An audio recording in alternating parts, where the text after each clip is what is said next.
বিসমিল্লাহির রহমানির রহিম। আমি যে এই কাজটি করতেছি আমাকে সবাই ক্ষমার দৃষ্টিতে দেখবেন। শুরুতেই বলতে চাই ভাই, এটা কোনো রাস্তা না, এটা হলো আমার বাড়ির গুরুস্থান। আমার মতন আপনারাও আপনাদের বাড়ির গুরুস্থানগুলো পরিষ্কার রাখেন।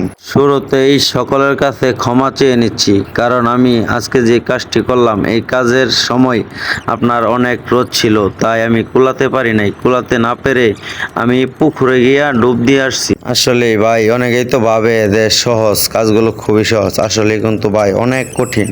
এই রোদের মধ্যে কাজগুলো করা অনেক কষ্ট হয়ে যায়। কষ্ট হলেও আমার মনে হলো যে আমার এই কাজটা আগেই করতে হবে, কারণ আমি উদ্যোগ নিছি যে রাস্তা পরিষ্কার করব।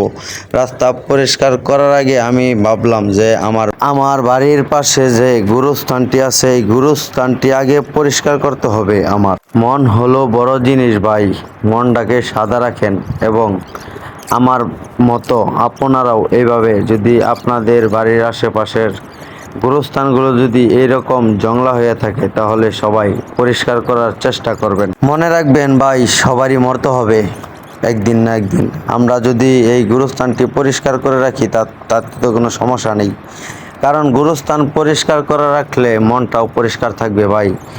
জীবনে তো বাড়িঘর পরিষ্কার রাখেনি, বাড়িঘর পরিষ্কার করা রাখার পরেও গুরুস্থানটা সবাই পরিষ্কার করে রাখার চেষ্টা করবেন ইনশাল্লাহ। সবাই আমার মতো এরকমভাবে এই কাজগুলো করার চেষ্টা করবেন। সবাইকে অনেক অনেক ধন্যবাদ, ভালো থাকবেন।